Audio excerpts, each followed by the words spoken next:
now is actually boredom. Do you know one of the greatest problems right now is boredom? As a matter of fact, do you know that the people who are making the most money are people who are curing boredom? People who are curing boredom. So right now, how do a number of people spend most of their days? Scrolling, scrolling. Why are they scrolling? They're bored.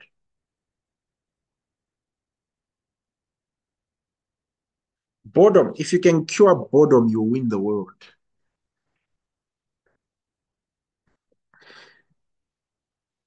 If you can cure boredom, you win the world. There are some people who don't like listening to stuff with insults, but the thing is just so entertaining that they bear with it for a bit because they're bored. If you can cure boredom, you win the world. I'll say it again. If you can cure boredom, you win the world. Let's continue. Um, Firstly, you have to understand the times that we're in.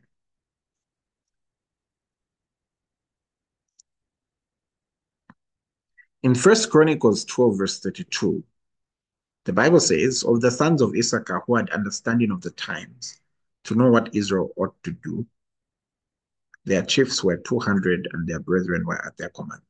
Allow me to share um, these are studies that have been done concerning what times we're in. I do think that some of the studies are a bit Eurocentric, I must mention. I think they're a bit Eurocentric. I think that from an Afrocentric perspective, we'll probably replace some of these terms. But nevertheless, let's look at this. So these are some of the generations that are agreed on. So we've got 1946 to 1964. These are called the baby boomers. This is after the World War II, and there were quite a number of children. So you will notice that, oh, Eurocentric meaning more from a Western perspective. So you'll notice that, and from a Western perspective, you'll notice that that generation um, enjoyed student grants, low house prices. You can say for Zambia, this came in a bit later. But even just generally for us in Zambia, like right now, people have to pay back BC. The people of a certain generation never had to. In the 90s, when some people, 90s and 80s, some people, I don't know what were doing in their mother's womb. Others were buying houses on the cheap in the 90s. But yeah, just, and so those the baby boomers. Then we've got the Generation X. This generation, also known as Generation Birth, because their birth rate was vastly lower than the preceding baby boomers. Um, these are now called the helicopter parents of Gen Z. Okay, somebody just said they can't see the slides. Are the rest of you able to see the slides? And please note, what I'm saying is, I think some of these studies are Eurocentric. If it was in Zambia, probably would divide it as .com, Tupin, and others, right? So then we've got the millennials. The millennials are the generation that reached adulthood in the early 21st century, also known as Generation Y. They have been shaped by the technology revolution that saw computers, tablets, and the web become central to work and life. So one thing that's different, what people don't realize, one thing that's different about like millennials, especially like on my end, I'm 95. So sometimes in some studies I fall in millennials, some I fall in Gen Z, whatever the case, you find this was a generation that have tasted a bit of both because, and obviously all the other generations have tasted that, but they knew what it was like to play outside. And then phones started coming in. And then Right now, kids know tablets from the age of like 1 month. Let's be honest. Let's be honest. Some kids may never know that there was a thing called um, WIDA. Then we've got Gen Z. This is the first true digital natives or screenagers. So I'll use this example. I was dealing with a, I was dealing with, and yeah, I was dealing with a couple sometime somewhere. I think um, should have gone to minister on the copper belt. And there's a couple that came to me for advice. And the lady, this is on the copper belt, the lady was complaining about her boyfriend because she said he never posts me on Instagram. I was about to judge her for half a second. I was like, life is not superficial. Life is not, I was about to give one of those, life is not a Nigerian movie uh, speeches. And then I sat and I asked, when I checked, I realized the lady was Gen Z. And you know what I realized? That's what they've grown up with as important. It's what we've imposed on them as important. So if we have imposed on them that this is important, then it means for them, their whole world, they navigate their world primarily through social media. So when you're telling them saying there's a difference between social media and real life, they're saying, says who? Because what's real life? Because when we come home, even our parents are on WhatsApp, um, everything is discussed in the family group.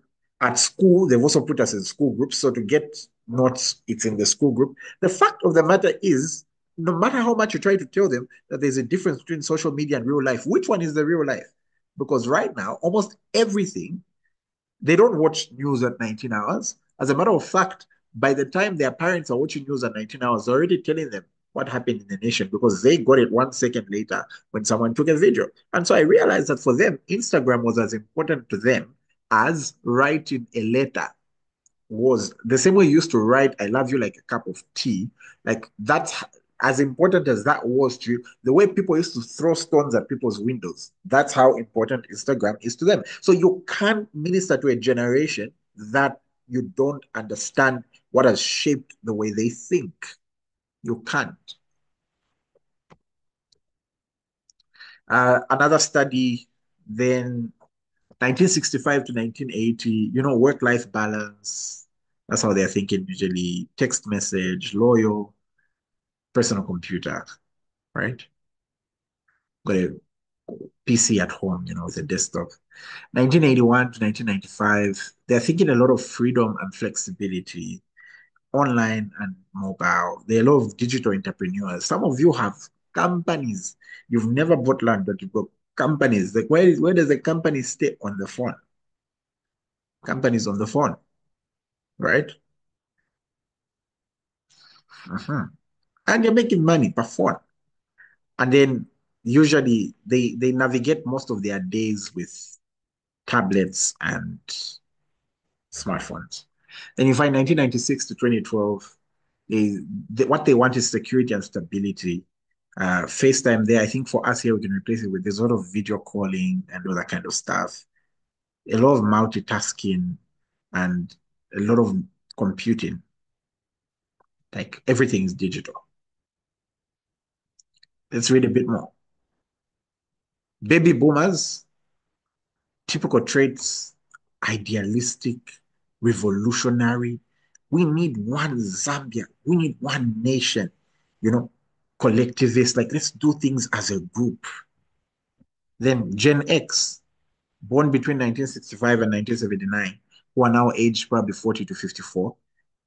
A lot of them, their traits are materialistic. This is research, it's not me. Competitive, and it's a bit more individualistic. It's a bit more individualistic. Like there's a lot of competition in the families. It's no longer really about, that's, I think, anti-rich maybe might fall in there. Then you find there's the millennials. Millennials, typical traits, probably globalist, questioning, self-oriented, you know, they want to do a protest about what's happening in Gaza. They want to, yeah. Then you've got Gen Z, typical traits. They want dialogue. I want you to be realistic. Don't just tell me it's because my grandma did it like that. They actually want to be talked to. Gen Z wants answers. Gen Z wants answers. And if you don't give them answers, they'll become atheists. Yeah. They're not so sure if what was done in the 80s was right. That's how it works. Are you following? Okay, I think we can now go to the rest. Yeah, I think we've got but after Gen Z, we've got Gen Alpha, you know. Maybe let's just look at the ones at the bottom. The back in the day, the earlier generations were the earlier generations. I want you to see this. I think this is important. Like the earlier generations of builders, their ideal leader. Just look at what's at the bottom. Their ideal leader was a commander. Their learning style was formal, and marketing was print. Then the baby boomers, their ideal leader was a thinker. Their learning style was structured, and influence was they wanted to hear an expert. Like, this man is a professor. Okay, fine, we can listen, right? And broadcast, marketing was broadcast. Then Generation X, you find these are the ones who had the Walkman and all that kind of stuff, right? Um, oh, by the way, for the earlier ones, their leadership style was controlling. The next one, directing. Generation X, you find it's coordinating. Ideal leader is a doer. And then their learning style is participative. Influences from practitioners, and marketing was direct and targeted. For the millennials, this is where the iPod, these guys got introduced the iPod. Their leadership style was guiding. Ideal leader is a supporter, somebody who can support them. Learning style is more interactive. They get a lot of influence from their peers. And marketing is online. Then you've got Gen Z. Gen Z, the leadership style is empowering. Gen Z are some of the most empowering leaders when you put them. They want to empower. The ideal leader is a collaborator, somebody who can work along with them. They don't want to be commanded, they want somebody to work with them. Their learning style is multi-modal, like different modes. Influence, they're influenced by like different sort of like groupings. People are influenced by groupings. People, they want to identify with something, they want to identify with people, and you market to them digitally. And then you've got the, Generation Alpha. We don't know much about them yet, but you lead them through inspiring them. That's why you've got the Miss Rachels and all those things. And then they want to be co-creators. They do a lot of virtual learning. And right now they are influenced a lot by AI and chatbots and all those things. They don't necessarily need a real person right now. And currently we're still learning more about them. Ladies and gentlemen, you may find that you're part of all these things. But why have I shared this stuff? I've shared this stuff because if you can get to how people think through arts and entertainment, you can influence them. Jesus said, "To what then shall I liken the men of this generation? They're like children sitting in a marketplace, calling to one another, saying, We played the flute for you, and you did not dance. We mourned to you, and you did not weep."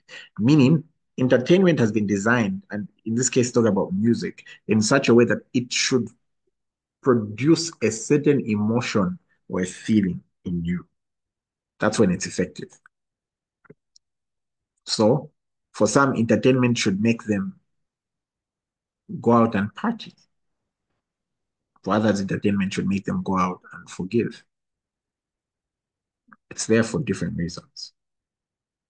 When you read the book of Ezekiel, you'll notice that Ezekiel used emotionally, physically, and intellectually challenging performances to convey truthfulness, reality, fearlessness, and to impact his audience. Ezekiel would act out a lot. He would act out a lot, in case you didn't know. So you can actually act out. People can be able to see their faults. People can be able to see their strengths. People can, like, who's ever watched, is it Darman? And most of the clips are probably even like, they are predictable. But somehow you find yourself saying, oh, okay, that's what's going on. We're in a publishing generation. Some of you, your TikTok is very entertaining, but along with the entertainment, I'm learning something. We're in a season now of content creators, people who can keep our minds engaged, but still teach us something, whether good or bad. Whether good or bad, right? And I think this is really more about Ezekiel. Now, what does entertainment influence? It influences culture. Entertainment influences morals. It influences principles. It makes people jovial. That's how entertainment works. Ladies and gentlemen, we have to dominate this mountain as well. Some of you have to go viral in different ways, but to the glory of God. Or you can support somebody who can go viral. Because some of you are not very entertaining, but you know that, but you're good at the background work. How must we invade it? We have to enter the entertainment industry, turn it into a ministry. Stop promoting influencers and celebrities that stand for the wrong thing. There's that light guy who's very openly gay, and I'm seeing you've got a sticker of him. You can post him, you can post a video of him. Don't even laugh. It shouldn't even be funny to you. There's that woman influencer whose content has a lot of sexual innuendos, calls herself a nation, and you're following that, you're sharing that. Even like, tonight is the night because Shan is going to change it. Come on, guys, get serious. Get serious. Stop promoting influencers and celebrities that stand for the wrong thing.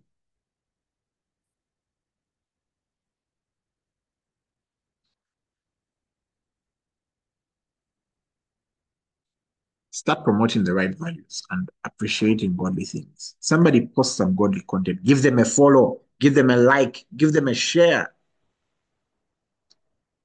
right? There's a good movie, there's a good channel, there's a good promote. Let's start promoting. Let's pump money into these things. Okay. Become a creative yourselves. There are some people here who've got the grace for creativity. Produce books, produce movies, paintings, songs, and so much more.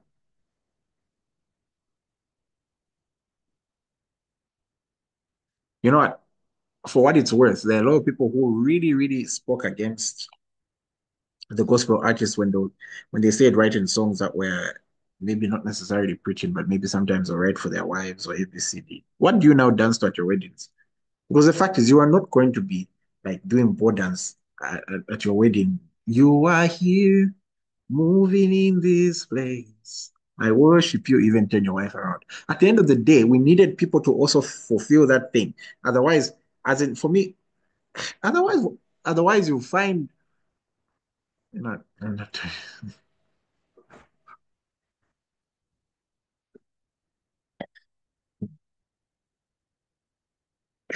send your wife a message. No, I feel so in love with you today, so I just thought I should dedicate uh, the following song to you. And then the song is I am a soldier, waiting to hear the voice of my commander.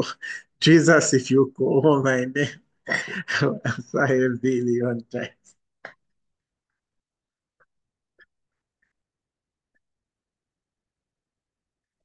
Then she also replies to you, hey, yeah, yeah.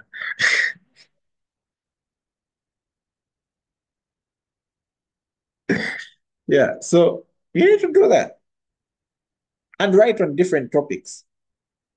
Write on different topics. Honestly, I'm so glad, like entering marriage, I'm so glad that Christians who've written everything. I mean, no, I mean everything. That's why you should see us during marriage class. You would wonder if it's me. We don't hold back because people shouldn't go to the world to learn certain things. So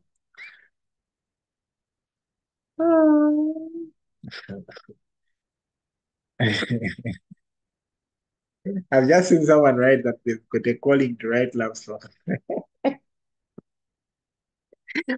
Supposed to Fred, what are you producing today? I'm vanish. I'm vanishing that day.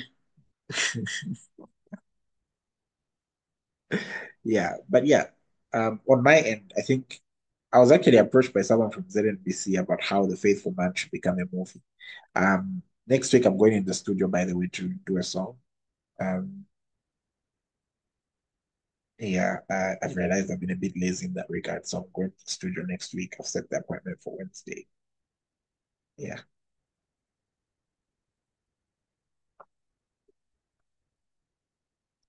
Rise to a place of great success and then influence people in a godly manner. Put yourself out there. Don't, yeah, sit on a hill that can be hidden. Okay. I love you all. Now go and dominate. Dominate. I pray you've been blessed.